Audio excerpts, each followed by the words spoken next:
4 seasons ago, 5 kids, coming from different backgrounds and experiences, quickly start sharing the same situation, playing Division III football.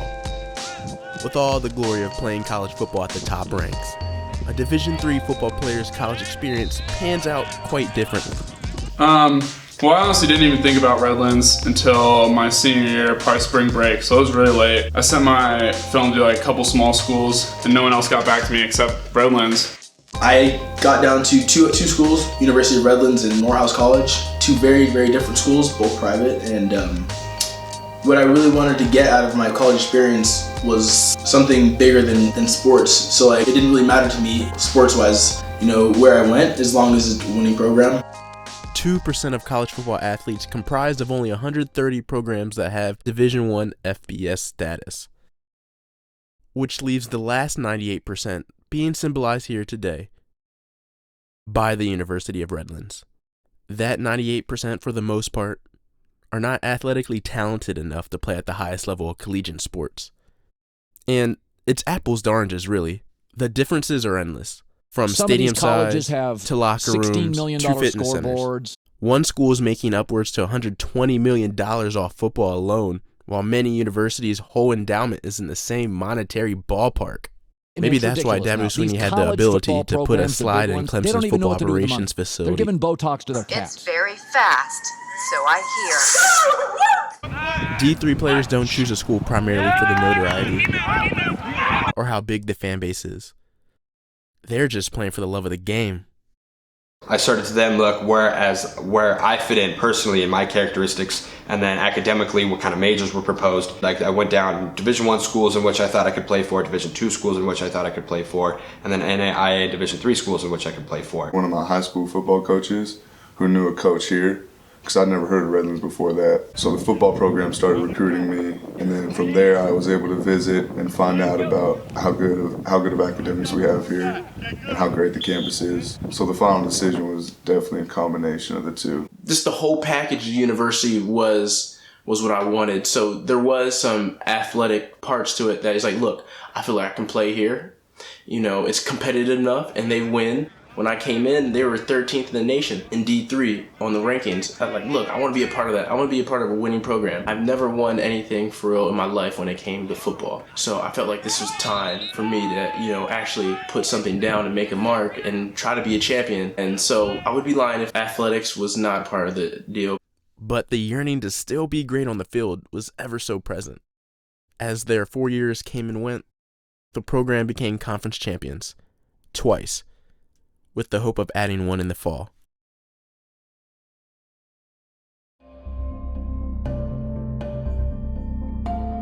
People were in it for the love of the game, and I did really appreciate that, and that's something that I have held dearly to myself. And just the whole family aspect of it, I feel people that were here, their love for the game carried off the field as well, and they had much more of a love for each other. Had 2 championship rings. You started, with ring freshman year, and you ended one your career. How's that feel to be a champion? Having 2 rings is really special. Both seasons, completely different teams. You have a lot of different memories, but both of them are awesome. I'm not gonna be able to forget either of the seasons. Just unfortunately we weren't able to get 4. The memories narrative doesn't include a trip to the Rose Bowl or a free PlayStation console. Not even TV coverage unless you're in a deep playoff run. But in any sport, some of the greatest memories come from our greatest enemies. Rivalries. Redlands has 3 main ones.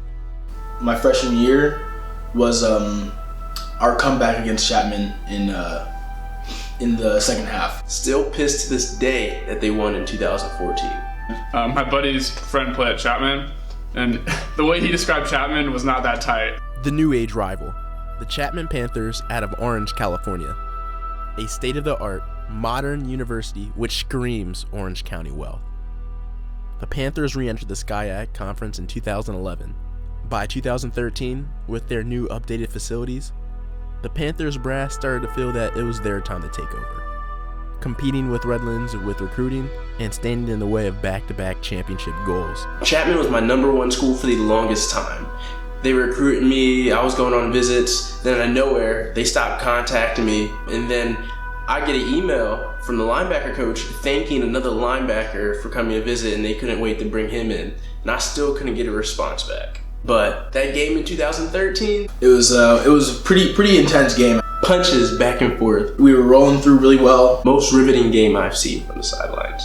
What I saw in the seniors and the upperclassmen was that they had hope, and they really believed in themselves because they had been tired of losing year after year, and you could see it in their hearts that they were ready to come back. And it was just almost like a movie. Late in the fourth quarter, go-ahead drive. Kevin Russell, who I always called Tiny Tebow, breaks the huddle. Shotgun, snaps the ball. Pressure coming up in his way, steps up in the pocket, gets hit, throws a bomb to Stephen Herbert. Herb turns his whole body around, makes a great snag. We go on the score, end up winning the game and the conference championship. It was one of the greatest feelings in the world to finally get that ring.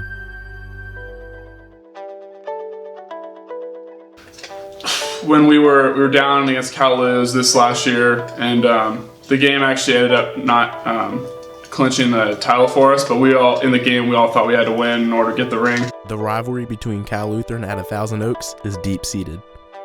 It's the one game of the year where players on both sides mark their calendars. Kalamazoo's going back and forth, and we had a couple big touchdowns. Historically, the head-to-head record is 23-22 in favor of Kalamazoo. The Kingsmen ruled the Sky Conference from 2009 to 2012, winning 4 conference championships, always being number 1 to our number 2, letting no other team advance to the NCAA Division III playoffs. Then that all changed with the 2013 team, shifting the dynamics of the conference. The Redlands class of 2017 will never experience a loss against their biggest foe, having won the Smudge Pot 4 consecutive years. A smudge pot is an oil-burning device used in orchards to prevent frost on fruit trees. So it's only fitting that a smudge pot is a trophy between 2 Southern California towns. It was late in the fourth quarter. It was probably like 2 minutes left. I was on one side, and my buddy Goose, the outside receiver, on the other side, and he busted off like a 97-yard touchdown. And that was basically, it was like the play of the season, and everyone's going to remember that. And that was what got us those, undefeated Sky rings. If we didn't make that, who knows, we would have kept driving and stuff. So it was a clutch play. In the road of going good to great, the ascension to new ranks comes with greater challenges, which comes in the form of top-ranked Mary Hardin Baylor out of Texas, who has produced professional athletes like Chicago Bears linebacker Jarrell Freeman, who was rated the best overall linebacker in 2016 by Pro Football Focus. For those playing in lower divisions, Mr. Freeman and a handful of other notable pros are prime examples. If your dream is truly to play in the NFL, with hard work and perseverance, any dream can be a tangible experience. Playing Mary Hardin Baylor is always putting the stuff you have up to the test, the ultimate test. The Bulldogs faced the Crew 3 times in the last 4 years. In the last meeting, with the Bulldogs being the only team of the season, being up at half, we honestly went out and we were playing with them very well. We went up 14-0 at the start of the game. We were winning at halftime. You could say it was a bumpy ride for the Texas team's route to their first ever NCAA Division III playoff championship. Basically, the way I look at it is they just had more depth than us, and we ran out of gas. So since I am coming back next fall, the goal and the expectation for myself is to be able to, and our team is to be able to beat a team like that. While the lights may be turning off, the memories will remain bright in the eyes of those who lived the experiences. The love and memories of football will never waver, but in the life of a lower division athlete, finding oneself outside of the game is just as prevalent.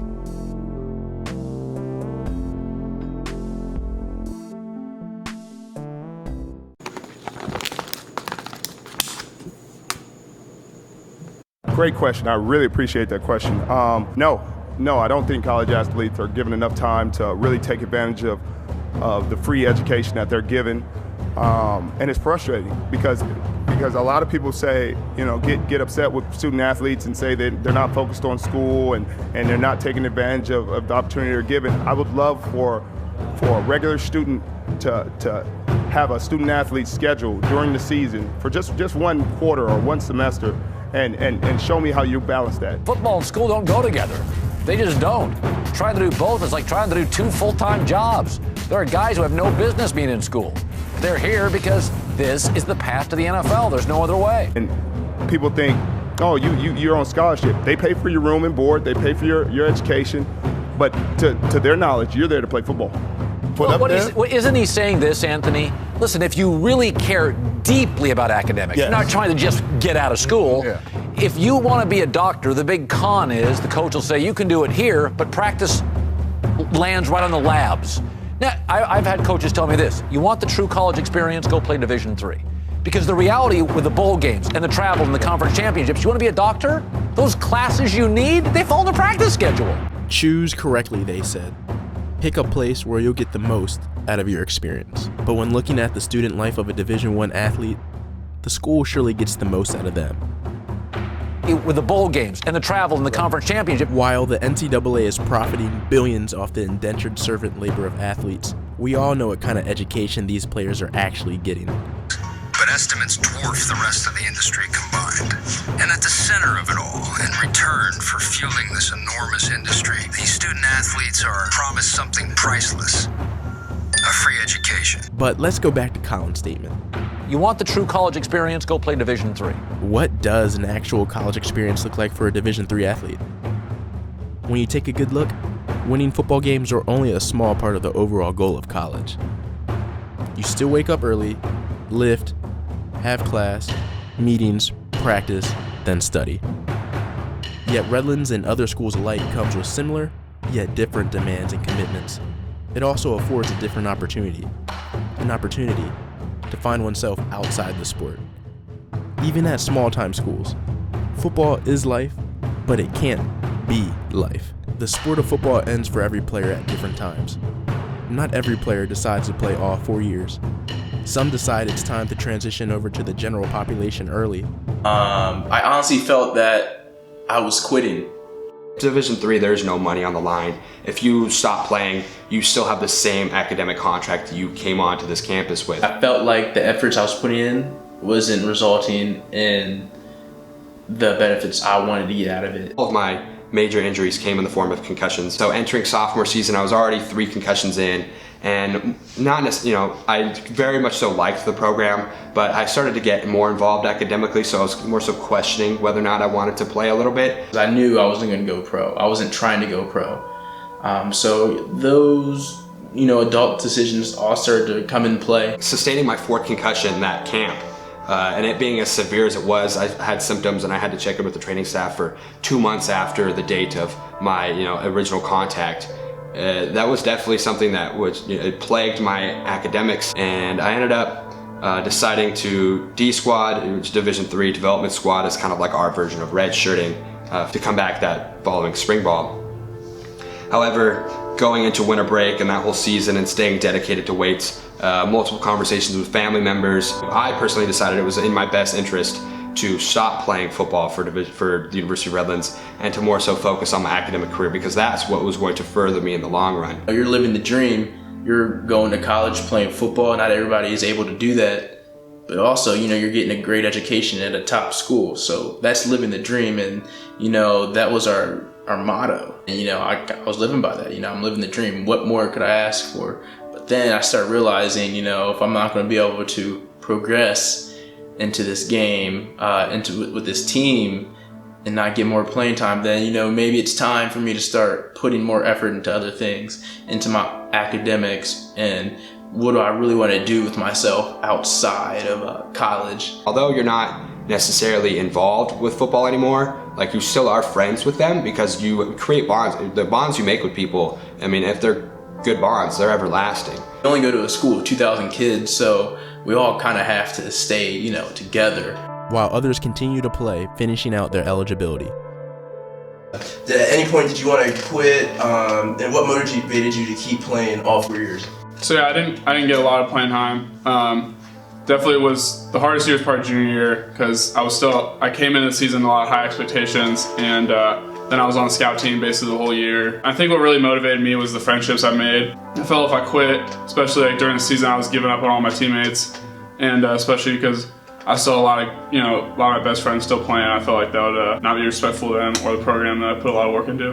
I kind of knew, like, you know, going into this senior season that, like, if you're not here during the off season, you know, you gotta understand that other people have to get their chances because they've been with the program doing the work in. And so I had known that, like, it was a possibility that I wouldn't play quite as much. My goal was to be as selfless as I could possibly be and leave a legacy that I could say, like, you know, I had my hand in, or I had, you know, left a good mark in.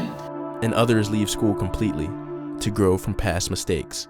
I think when I was coming into college, I had a lot of confidence. Like, I felt like a lot of things were rolling for me at the time, and I had a very, you know, I was thinking about myself a lot. Long story short, one night I was basically drinking too much. I made some bad decisions, and as much as I wanted to deny whatever happened, when the school tells me that I can't come here for a whole semester, it's like all I have to do is look in the mirror at that point and, you know, put blame where blame's due and try and learn from it. Considered one of the best linebackers on the West Coast. Was that situation freshman year for you to play even better than before? And how did you handle being back home for a semester? So when I first took a leave of absence, when I went home for that first semester that I was scheduled to be here, I wasn't even thinking about football at all. I was basically just reflecting on myself and why I was back home. As time went on, I started to realize, like, answer questions about myself and start to grow. So I knew that when I did come back here, and when I made the decision to come back here, because I didn't have to, that I'd have my head on straight and I'd be focused. So it definitely did help fuel me, and still does fuel me, because I felt like I was counted out from the start. But what do small school athletes do in their spare time? Even in the off season, free time comes at a premium. The daily schedule is much of the same without Saturdays filled with games. Without state-of-the-art infrastructure as the top athletic programs, it is almost a necessity to create other experiences for yourself while in college. And your experience can be life-changing. Going abroad was incredible. Wow. It's completely life-changing. Studying abroad, unreal. I could talk about that forever, but, like, really seeing a new culture and a new way of life, it definitely kind of refreshed. It was refreshing. Crazy experience. It showed me that, one, we're not really all very much different, you know, at the end of the day. Two, being in Spain taught me to appreciate the present a lot more. I was able to, like, break out of my shell a little bit. You know, I approached people, talked to people, you know, in a different language in which I wasn't too, you know, familiar with. And, you know, I lived with a host dad who did not speak English. And I also did an internship with an entrepreneur who's doing a startup out there in Spain. Coupling the professional, like, experience with the lifestyle and just the classes and just, you know, meeting girls and just everything about the culture was just, it was eye-opening. I was able to spend 4 months in Costa Rica, 12 weeks exactly in Costa Rica, 1 week in Nicaragua and 1 week in Guatemala, to where I really enhanced my language skills, studied sustainable development in Costa Rica and throughout Central America rather, taking classes in socioeconomics, rainforest ecology, natural resource management, and it's definitely something, getting out there and being able to participate in real-time situations and making a difference in cultures and societies, like, definitely, and seeing, like, what other people, how they live their life has definitely been a dramatic impact on my own life, and I'm forever thankful. I studied abroad for 6 months in London, England, where I attended the University of London Queen Mary on the east side of London. You know, really assimilating myself to the culture. And you know how the saying goes, when in Rome, do as the Romans do. And that's what I was doing. Really just grasping on how they live, how they eat, you know, how they carry out their regular day of life. Every Saturday, every Sunday, me and my buddies, we would go to the local pub, grab a pint, and watch the matches. You realize that the Europeans take their football just as seriously as the Americans take their version of football. I think what was really special going abroad was being that I only went to a school of 2,500 kids, but being that all my good friends were abroad, we were able to meet up with each other in different countries in such a big world.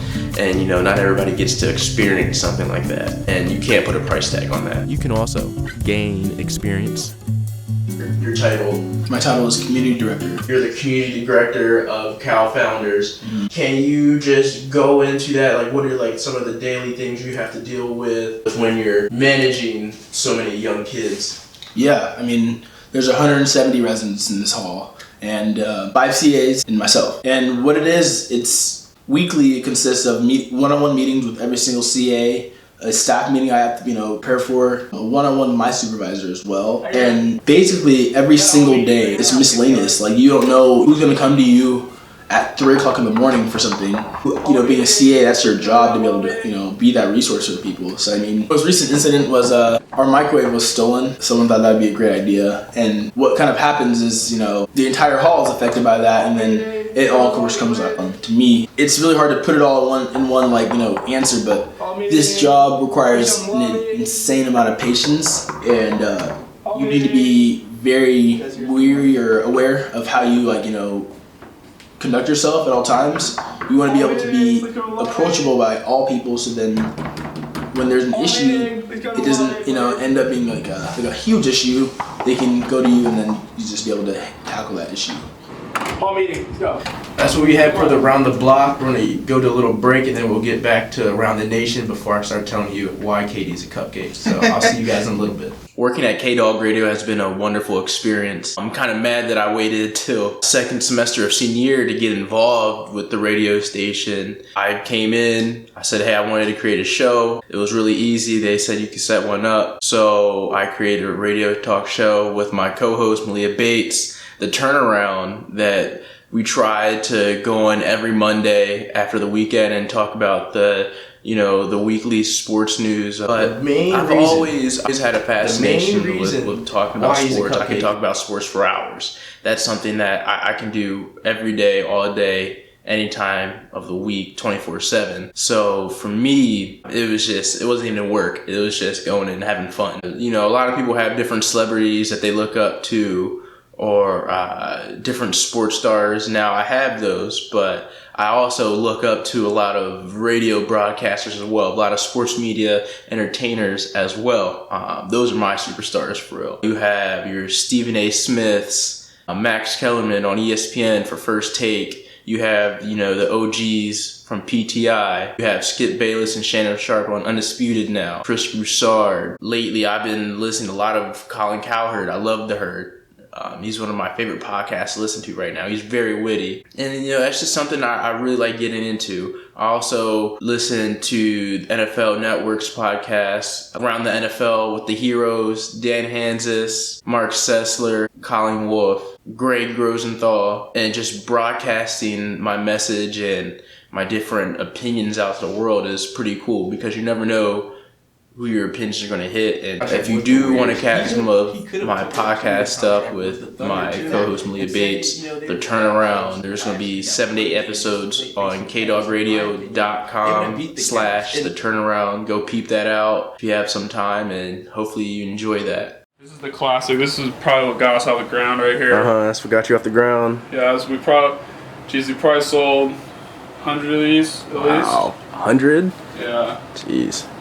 So, how did that idea come about? And is this something that you want to continue after graduation? So yeah, Condor Flight Club's been a really fun ride. I really enjoyed it. And that's the classic. This is one of the shirts that got us off the ground. Let's see if I can find one of these.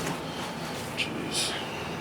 Yeah, this is like a super small one, but yeah, this was one of the first ones. DJ Dawson actually sent me this design. He was like, dude, we gotta put this on a shirt. And I was like, let's do it. This is sick. Alright. Sold out those pretty quick. I guess to start, I'd done a little bit of clothing design in high school, just like for a couple teams. I actually made the jerseys for our soccer team my senior year, but we did a couple other things. And so I was always kind of into making clothes and looking at designs and stuff. And a lot of teams starting to wear the USA, like University of Washington was really a big influence because I live right by there and big fan of theirs. And so they started doing it, and I was like, wow, man, this is so sick. Like, the dudes started wearing sweatshirts around and stuff, and so I was like, okay, well, let's do that for Redlands.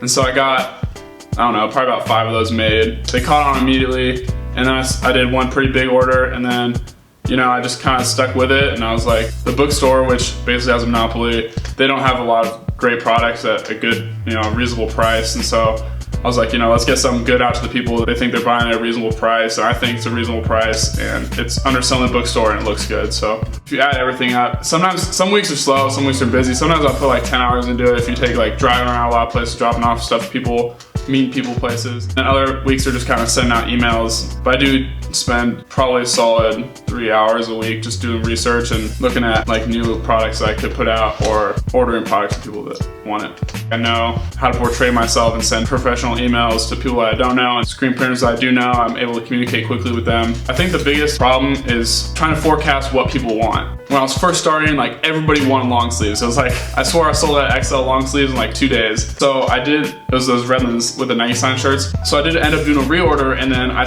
now I still have those XL long sleeves because it's like, you know, like no one else wanted those. And then sometimes I get a little confused down here because everybody wants long sleeves. So that was the thing at the beginning where I ordered a lot more short sleeves, and then everyone's like, dude, give me long sleeves. I'm like, dude, it's like 90 degrees outside. Is Condor Flight Club over after you graduate here, or? I mean, I'd like to get rid of a lot of this stuff. Yeah. I'm gonna keep doing merchandise for Leon's. Yeah. Barbecue sauce. But kind of these big orders. I'll take like custom orders, so like if someone wants to hit me up, they're like, I need some stuff for my rec basketball league or something, like help them out. Being president of DSP, it's an honor because when I joined initially, I had really drastically increased my business etiquette. Being part of DSP was definitely a special experience. Being that it's an international fraternity, that means you're connected with the people all across not only America, but also the world. At a click of a button, I can get in contact with somebody to help me, try to land a job or something along those lines. I developed myself, to be able to be a great interviewee, kind of present myself in the best way possible. Holding the chancellor position my senior year was also a great learning experience. Managing 40 people every Sunday for a general business meeting, it's kind of tough because there's different personalities, different egos. You have to make sure we all corral that for one goal. And, for 2 hours out of that Sunday,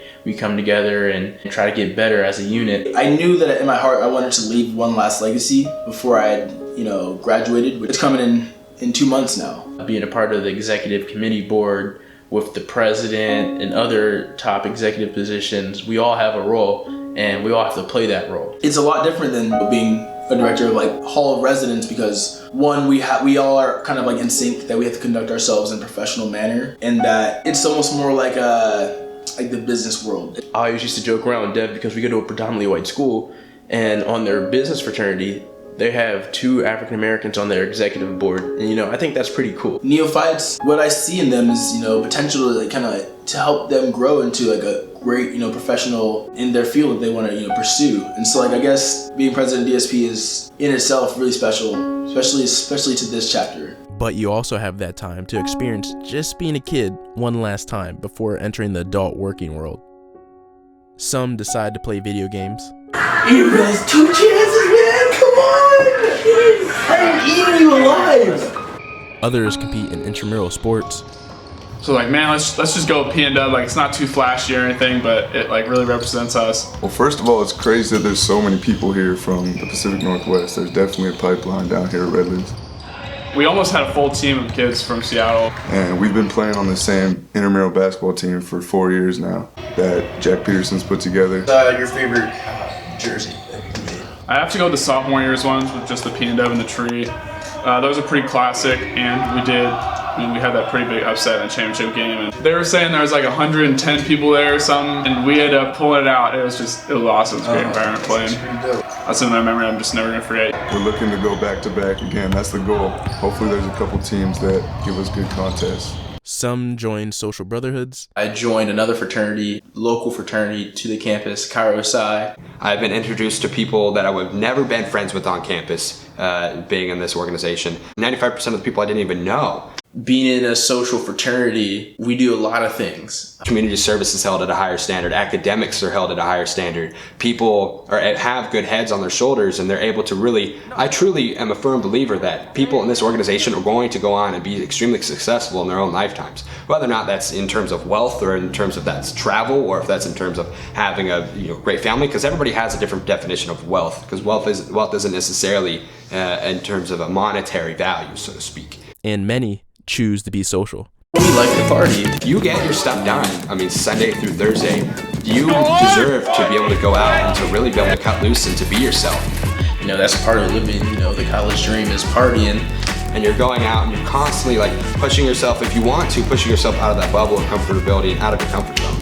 When you look at the top party schools around the nation, Iowa, Wisconsin, Nebraska, they're all pretty secluded.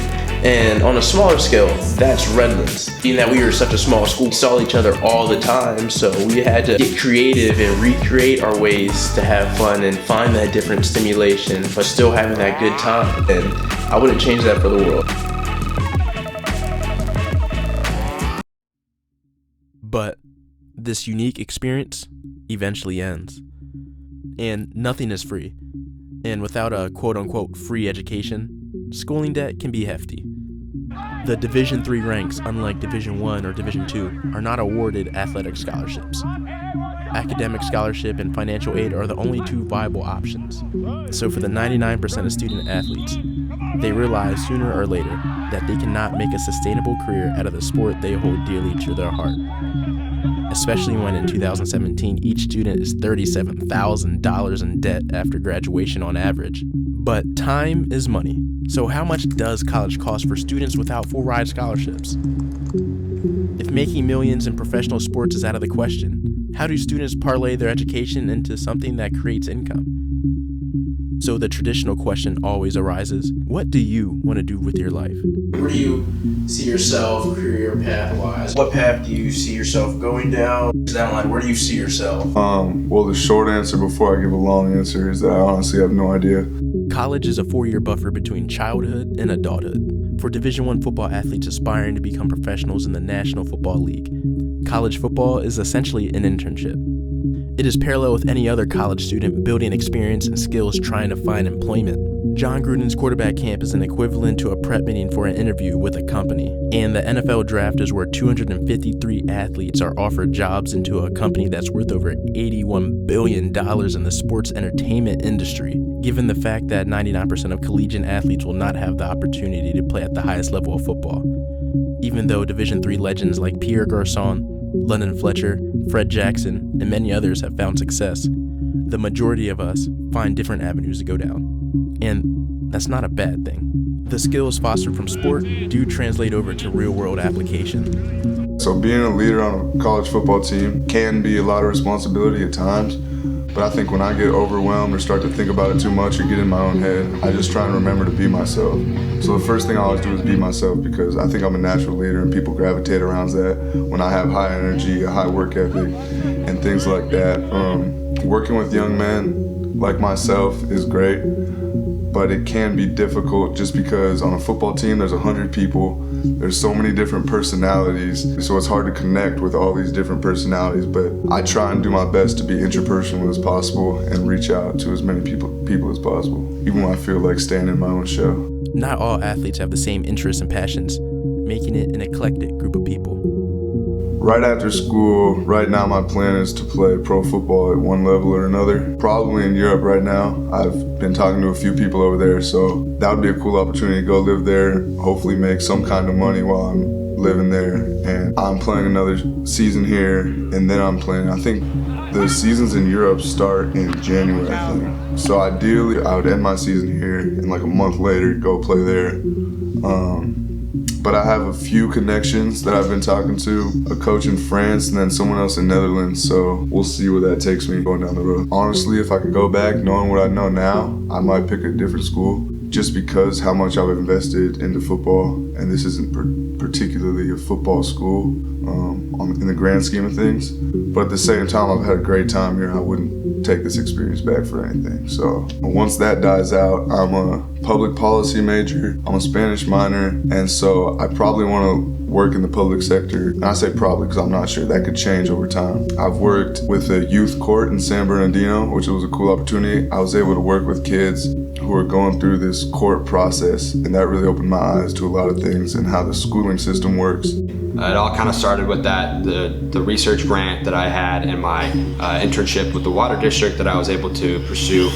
Since then, I have kind of really gotten involved in the spatial studies department. I was a peer advisor for an FYS titled Drones, and so I have quite an extensive experience with drone flight, three-dimensional mapping, and just kind of data analytics. And eventually, my dream job and like the go-to over these past 4 years is to get involved with conservation GIS.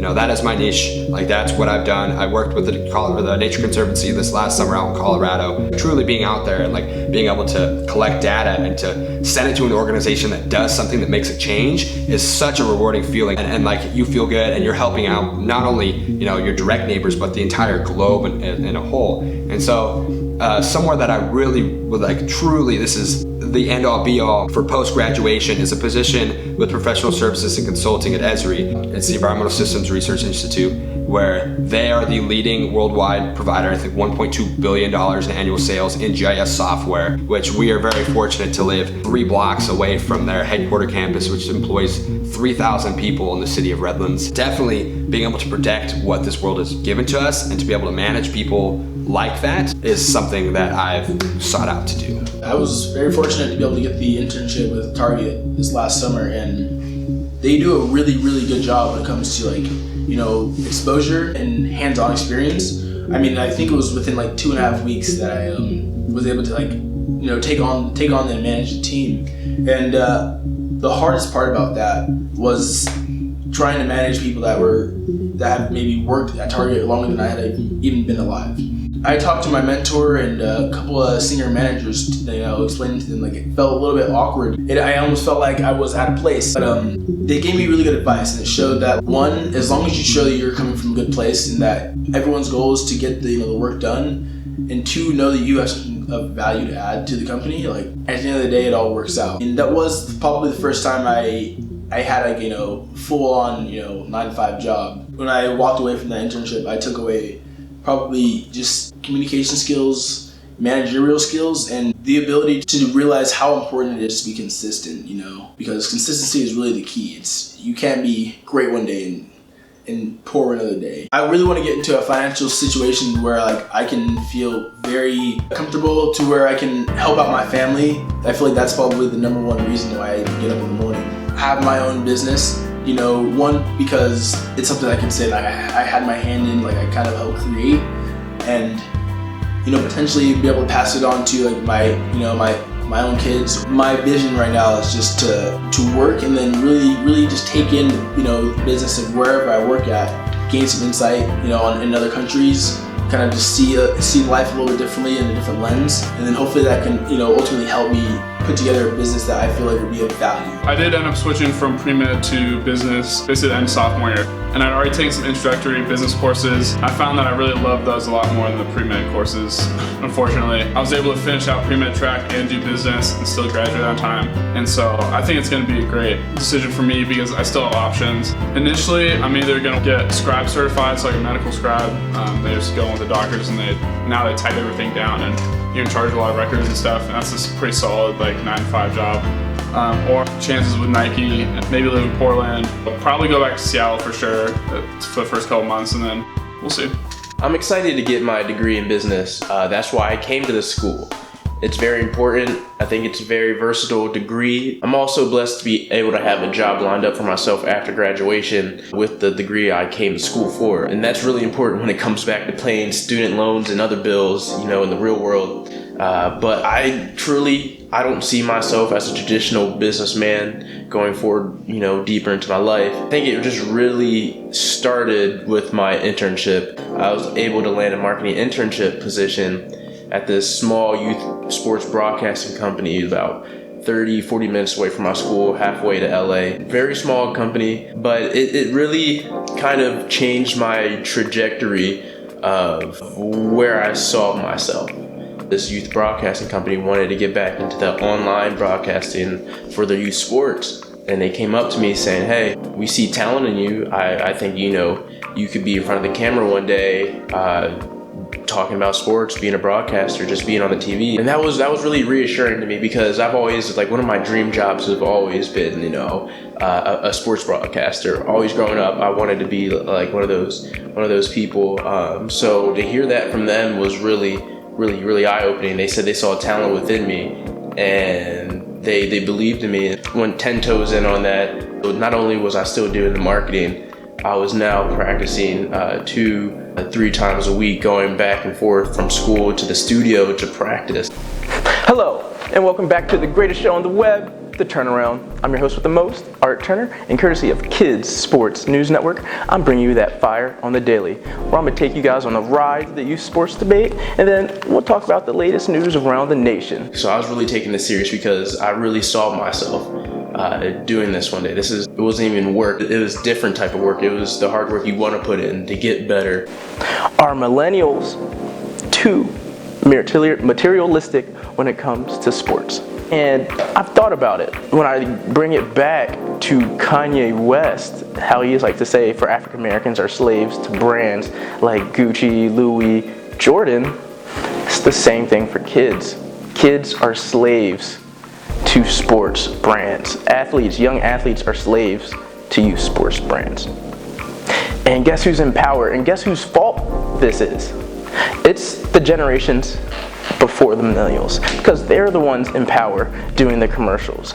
They're the ones in power doing the advertising. Eventually I did not get put online, but the experience I did get from that, and then the lessons the owners taught me from that experience was worthwhile. And I took that experience and I was like, okay, I'm about to graduate. I don't have a degree in journalism, broadcasting, radio personalities. Now I have to start getting creative on how I can fit into this field. So I came up with the idea of this documentary, Live the Dream, and it's just going to be one of many different projects I'm going to embark on to get myself within the sports industry, because what I want to do, I don't see myself, as strictly a broadcaster, strictly a radio dude, strictly a journalist. I didn't go to school for those. But I do see myself as a person building a sports media brand as a whole within the whole sports industry, not just football, basketball. I can see myself internationally with international soccer and different sports along those lines overseas,